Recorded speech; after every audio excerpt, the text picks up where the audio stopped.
कहां गए ठाकुर जी? विदुरानी के यहां, क्योंकि विदुरानी मन ही मन पुलाती रहती थी। आओ आओ मेरे गोपाल आ जाओ, आओ मेरे गोपाल आ जाओ। विदुरानी जो है अपनी कुटिया में बैठी बैठी गीत गाया करती थी, गुनगुनाया करते थे, हृदय में भाव संजोए रहते थे। एक दिन मेरी कुटिया में गोविंद पधारेंगे, द्वारिका नाथ पधारेंगे, और भाव से पुकारते थे। और यदि आप भी चाहते हैं कि ठाकुर जी हमारे घर भी आए, तो आप भी भाव से पुकारिए। क्या? आ जाओ नैनों में समा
कभी तुम भी मेरे घर आया करो, बुलाया करो।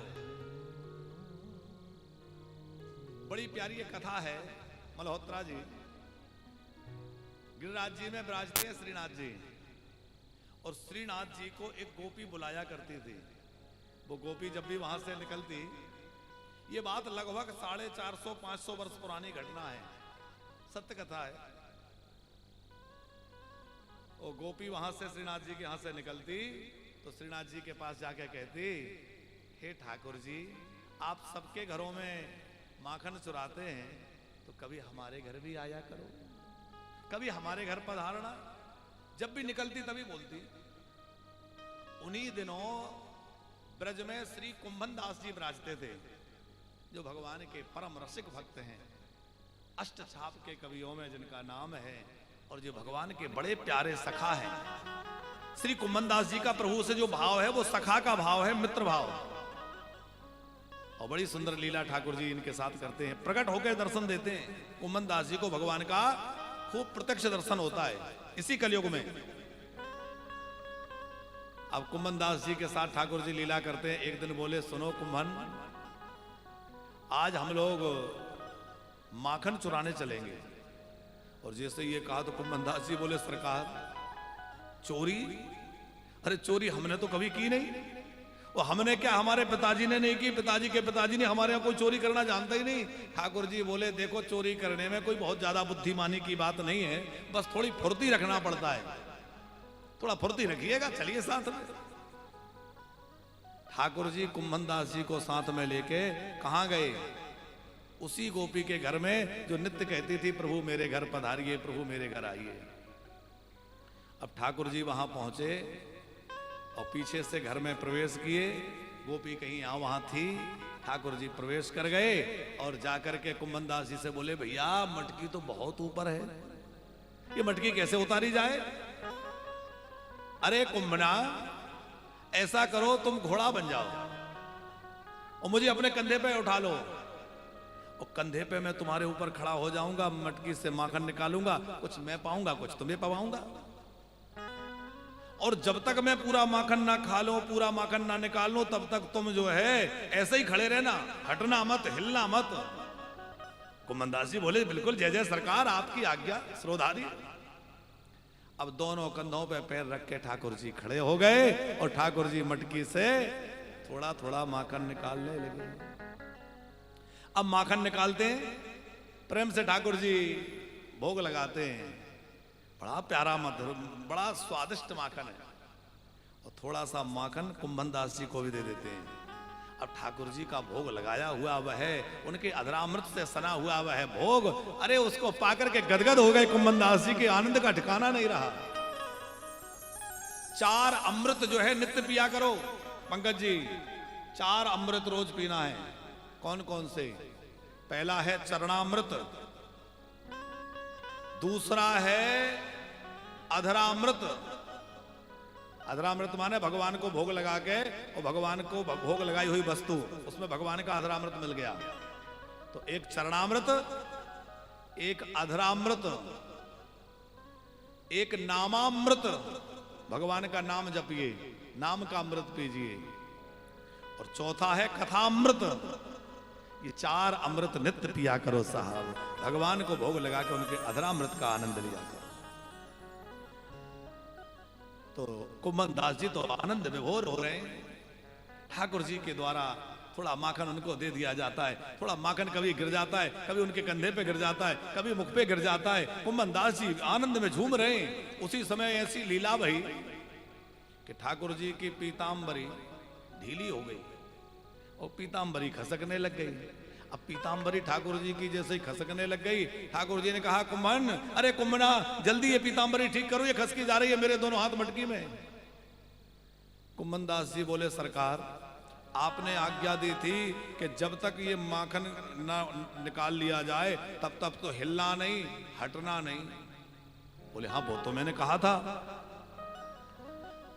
पर अब मैं ही कह रहा हूं कि जल्दी इसको ठीक करो, नहीं तो ये गिर जाएगी, गड़बड़ हो जाएगी। कुंभनदास जी को भी भाव सूझा।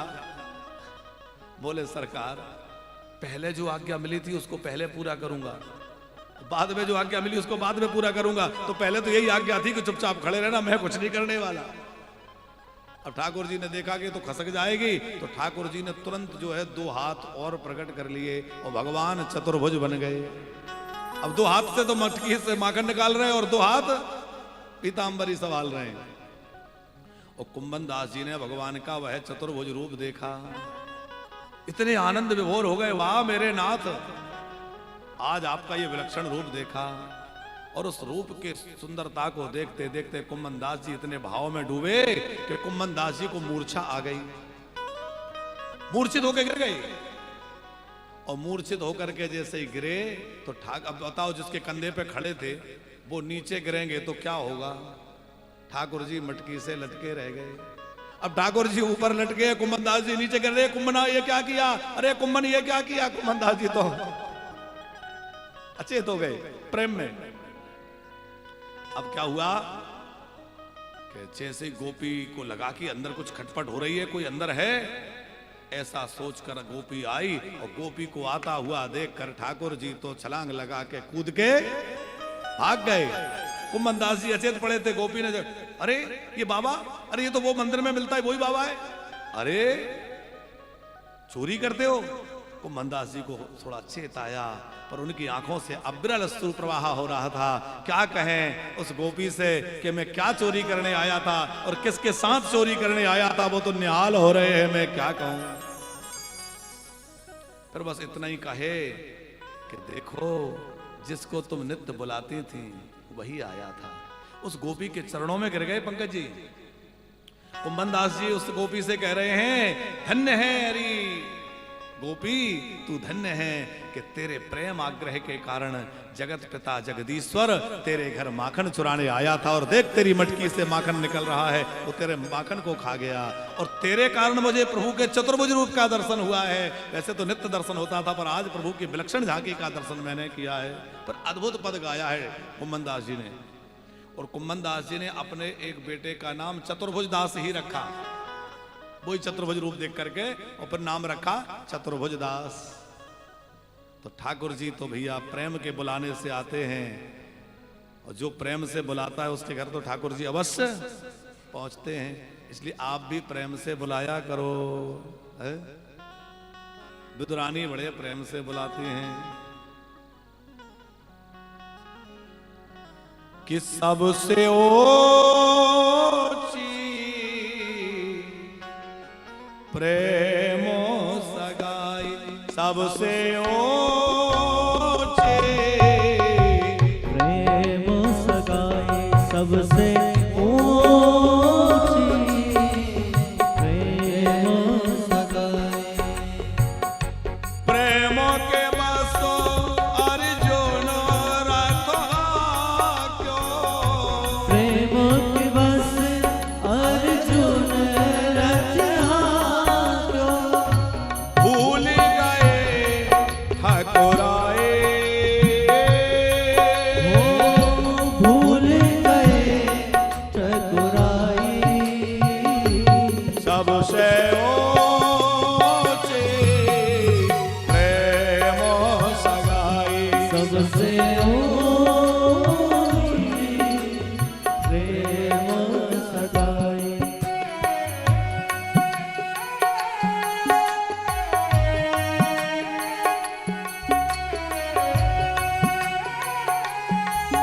बोलो भक्त वत्सल भगवान की।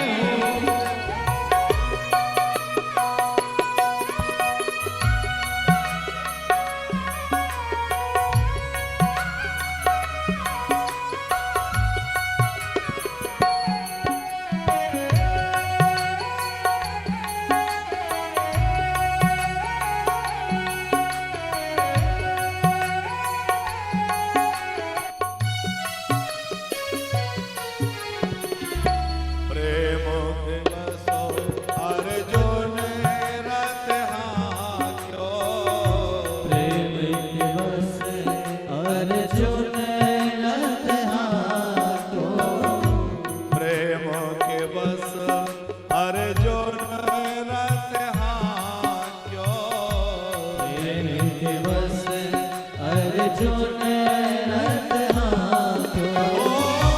भूल गए ठाकुराए, भूल गए ठकुराई। सबसे ऊंचे प्रेम सगाई, सबसे ऊंची प्रेम सगाई। दुर्योधन की मेवा त्यागे, दुर्योधन की मेवा त्यागे। अब यहाँ तो दुर्योधन ने बहुत तरह तरह के मेवा मिष्ठान बनवाए थे, पर द्वारिकानाथ ने नहीं पाए। कहाँ पहुंच गए? विदुरानी की कुटिया में। और विदुरानी के घर में कोई मेवा मिष्ठान नहीं थे, कोई पकवान नहीं थे। क्या था? कोई कहता है भाजी का भोग प्रभु ने लगाया, कोई कहता है केले के छिलके प्रभु ने खाए। लेकिन प्रभु विदुरानी के आतिथ्य को, सत्कार को स्वीकार किए।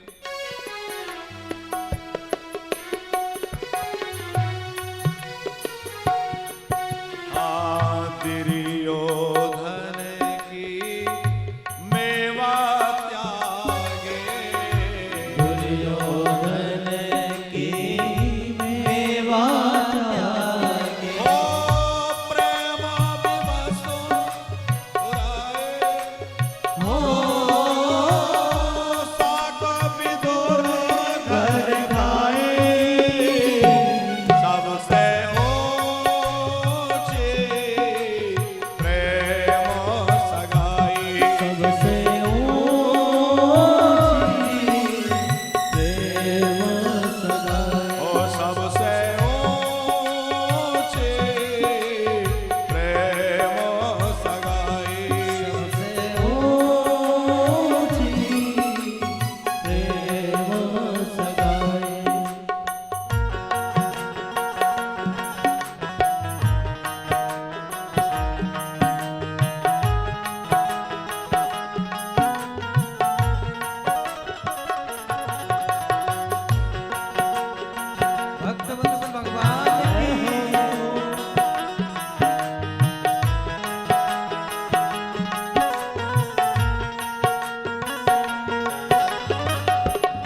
सबसे